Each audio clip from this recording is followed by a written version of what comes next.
জনগণ ফুঁসে উঠছে, যে কোনো সময় রাস্তায় নেমে যেতে পারে এবং আরো একটা বড় ধরনের বিদ্রোহ তৈরি হতে পারে বাংলাদেশে। এই সরকার যে জুলাইয়ের সবচেয়ে বড় বেনিফিশিয়ারি, সে যেন জুলাইয়ের গাদ্দারে পরিণত না হয়।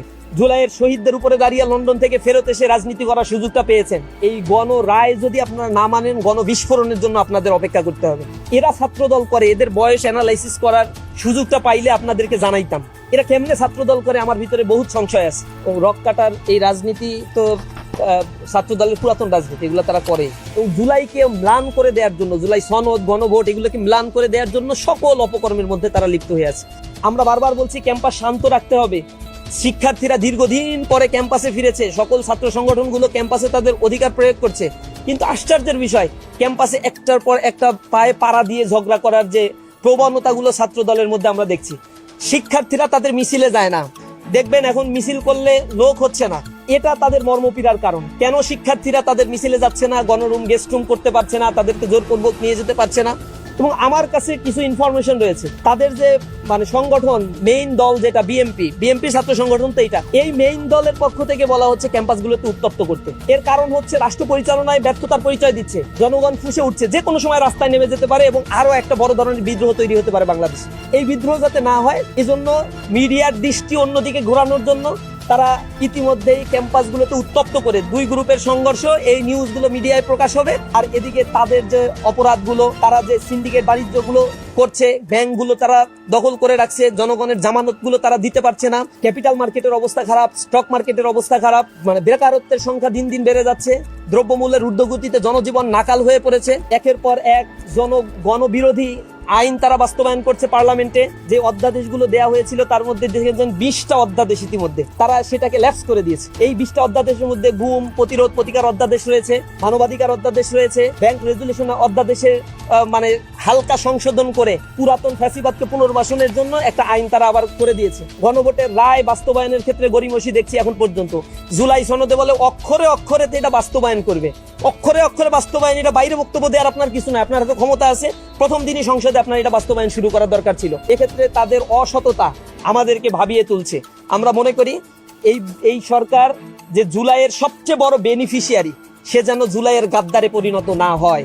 রক্ত নিয়ে তারা যেন জনগণের সাথে তামাশা না খেলে। জুলাইয়ের শহীদদের উপরে দাঁড়িয়ে লন্ডন থেকে ফেরত এসে রাজনীতি করার সুযোগটা পেয়েছেন। মায়া কান্না করেছে আপনাদের রাজনীতির মূল নেতারা, যারা এখন বড় বড় মন্ত্রী হয়েছে, যারা বলেছে 72-এর সংবিধান ছুঁড়ে ফেলে দিতে হবে, তারা এখন 72-এর সংবিধানের জন্য মায়া কান্না করছে। আপনাদেরকে বুঝতে হবে জনগণের যে রায়, এই গণ রায় যদি আপনারা না মানেন, গণ বিস্ফোরণের জন্য আপনাদের অপেক্ষা করতে হবে। বেশি দিন সময় পাবেন না, এখনো পর্যন্ত লাইনে ফেরত আসেন, ক্যাম্পাসগুলোতে উত্তপ্ত করবেন না। ক্যাম্পাসগুলোতে আমরা চাই সকলের সহ অবস্থান থাকুক। ক্যাম্পাসের ছাত্র সংসদগুলো, যেই ক্যাম্পাসগুলোতে হয়েছে, ছাত্র সংসদের পক্ষ থেকে আমরা কোনো শিক্ষার্থীর গায়ে একটা ফুলের টোকা পর্যন্ত দিতে দেই নাই। আর আমরা কোনো দখলদারিত্ব বাণিজ্য বিশ্বাস করি না, চাঁদাবাজিতে বিশ্বাস করি না। কেউ এটা করলেও ক্যাম্পাসের আশেপাশে আমরা এটা করতে দেব না। আমরা যখন আমাদের কথাগুলো বলেছি, ঢাকা বিশ্ববিদ্যালয়ে আপনারা দেখবেন আমাদের ভিপি, জিএস, এজিএস থেকে শুরু করে যারা ছাত্রদের ম্যান্ডেটে নির্বাচিত হয়েছে, কেউ হলে থাকে না, রেগুলার তাদের সিট নাই। আমরা বলেছি যেদিন তাদের রেজাল্ট প্রকাশিত হবে মাস্টার্সের, সেদিনই তাদেরকে হল থেকে বের হয়ে আসতে হবে। আলহামদুলিল্লাহ আমাদের দায়িত্বশীলরা আমরা সেই কমিটমেন্টগুলো রক্ষা করছি এবং ক্যাম্পাসকে শিক্ষার্থীদের হাতে তুলে দেওয়ার জন্য আমরা বদ্ধপরিকর। আমরা আশা করি সরকারের বোধোদয় হবে, তারা তাদের এই সন্ত্রাসী গোষ্ঠীগুলোকে তাদের লাগাম টেনে ধরবে। সন্ত্রাসী হামলা যেগুলো আজকে চট্টগ্রাম সিটি কলেজে হয়েছে, তার সুষ্ঠু বিচার আমরা দাবি করছি এবং অনতিবিলম্বে যে সকল সন্ত্রাসীরা অস্ত্র উঁচিয়ে তারা এই জাতীয় অপকর্মগুলো করেছে, হামলা করেছে, তাদেরকে আইনের আওতায় নিয়ে আসতে হবে এবং বিচার করতে হবে।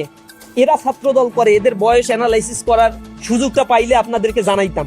এরা কেমনে ছাত্রদল করে, আমার ভিতরে বহুত সংশয় আছে। এদের বয়স হয়ে গেছে অনেক বেশি, ছাত্রত্ব কাঙ্ক্ষিত পর্যায়ের ম্যাক্সিমাম বিশ্ববিদ্যালয় কলেজের নাই, এরা এখন আছে ছাত্রদলের নেতৃবৃন্দ হয়। এই প্রজন্মের পালস তারা আসলেই বুঝতে পারছে না এবং তারা একটা ফাঁদ কেটে রাখছে বর্তমান সরকারের জন্য।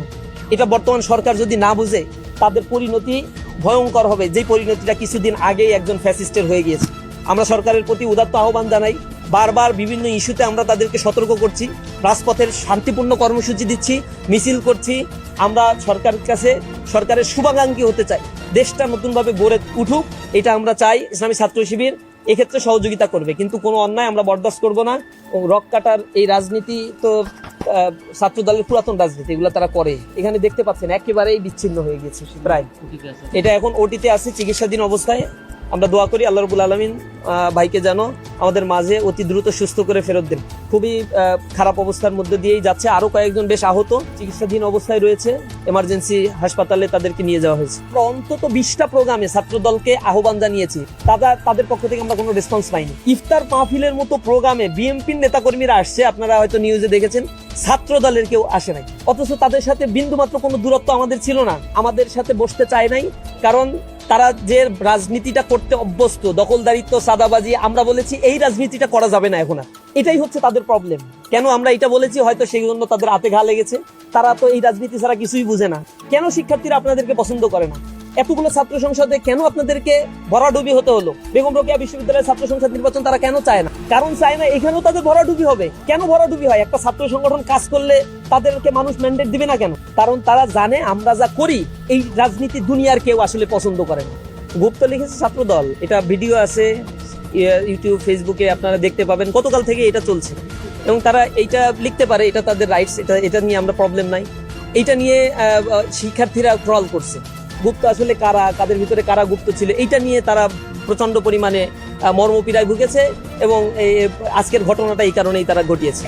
ছাত্র দলের ডাবল স্ট্যান্ডার্ড নীতি সবসময় আছে। নিজেরা হামলা করে, আবার নিজেরাই দায় চাপাইয়ে তারা হচ্ছে মিছিল করছে। এগুলো ঢাকা বিশ্ববিদ্যালয়ে আপনারা দেখছেন, কিছু হইলেই কোনো কথা ছাড়াই হচ্ছে ছাত্র শিবিরের উপর দায় চাপাই দাও। হামলা কি জন্য হয়েছে এটা যাচাই বাছাই নাই, পরে খোঁজ খবর নিয়ে গেল হামলাটা হচ্ছে তাদের লোকজনই করছে। এই যে যেমন কুষ্টিয়ার কথা দেখেন, কথিত একজন পীর হত্যাকাণ্ডের ঘটনা ঘটেছে, সেখানে মামলা দেওয়া হয়েছে জামাত ইসলামী ছাত্র শিবিরের সাবেক কয়েকজনের নামে। জেলা সভাপতি ছিল সেখানে আমাদের একজন, তার নামে দিয়েছে। পরবর্তীতে যুগান্তর পত্রিকা বা আরো কয়েকটা পত্রিকায় প্রকাশিত হলো এই হামলার সময় যারা জড়িত ছিল অস্ত্রসহ সবগুলো হচ্ছে ছাত্রদল, যুবদল এবং বিএনপির সাথে সংযুক্ত। এই হচ্ছে তাদের চরিত্র। ওভারঅল রাজনীতিক এই যে অবস্থান, এবং আপনারা দেখবেন মিরপুর কলেজে যে হামলার ঘটনাগুলো ঘটেছে, হামলা করছে তারা, আহত করছে তারা, মিছিল করছে আবার তারা, এরপরে তাদের কেন্দ্রীয় সভাপতি, সেক্রেটারি ওইখানে গিয়ে তারা সেখানে সহানুভূতি দেখাচ্ছে। এটা হচ্ছে তাদের নোংরা রাজনীতি। এগুলা এখন জনগণ বুঝে। সোশ্যাল মিডিয়ার কল্যাণে, মাল্টিমিডিয়ার কল্যাণে সবার কাছে সবকিছুই পরিষ্কার অবস্থায় আছে। সুতরাং তাদেরকে বলবো এই অপরাজনীতি থেকে তাদেরকে বের হয়ে আসতে হবে এবং অনতিবিলম্বে বের হওয়ার জন্য আহ্বান জানাই। ওই যে হেলমেট বাহিনী, যেটা হেলমেট পরে আক্রমণ করা ঢাকা বিশ্ববিদ্যালয়ের কোটা আন্দোলনকে কেন্দ্র করে, এই কাজগুলো আসলে কারা করতো? এই কাজগুলো তো ছাত্রলীগ করছে, হেলমেট বাহিনী তৈরি করছে। এই একই পুনরাবৃত্তি হওয়া মানে হচ্ছে কাদের কাছ থেকে ট্রেনিং নিয়ে এই কার্যক্রমগুলো তারা আবার চালাচ্ছে, এটা বুঝতে কারো বাকি থাকে না। তো ছাত্রলীগ যাদের গ্রেপ্তার করা হয়েছিল এদের সবাইকে তো জামিন দিয়ে দেওয়া হচ্ছে একের পর এক। শিরিন শারমিন চৌধুরীকে গ্রেপ্তার করা হয়েছিল, একদিনের ব্যবধানে তাকে আবার জামিন দিয়ে সসম্মানে নিয়ে যাওয়া হয়েছে। বিএনপি জিতার পরে সরকার গঠনের আগেই প্রতিটা জায়গায় আওয়ামী লীগ, ছাত্রলীগের অফিসগুলো খোলা হচ্ছে এবং মিছিল মিটিং করতেছে তারা, তাদেরকে গ্রেপ্তার করা হচ্ছে না। অথচ কিছুদিন আগেই তারা সহস্রাধিক মানুষকে হত্যা করেছে, প্রায় 30,000 মানুষকে আহত করেছে তারা। এই দেশে একটা বড় ধরনের যে শিফটিং হয়েছে তা বোঝার মতো কোনো অবস্থা আর বিএনপি রাখে নাই।